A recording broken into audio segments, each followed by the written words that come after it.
So I do want to take you through a little pamper day, some of my favorite things to do to just put myself first and spoil myself a little bit. So for me, any good pamper day starts with a good long soak in the bath, just with some of my favorite products, usually like a magnesium base to relax me as well. So once I'm out of the bath, I light another candle and then I start with my facial. I love this magnifying mirror just to see everything that's happening. Go in with my face steamer and start on my skincare. And something I love to do with my face masks is put them in the fridge beforehand, just so it has a nice cooling sensation on the skin and relaxes you even more. I like to do the same thing with my face roller as well.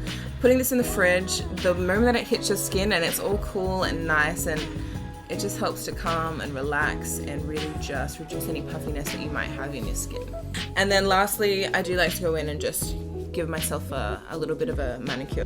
That is how I put myself first over the festive season and just make sure that I'm giving myself a little bit of love as well.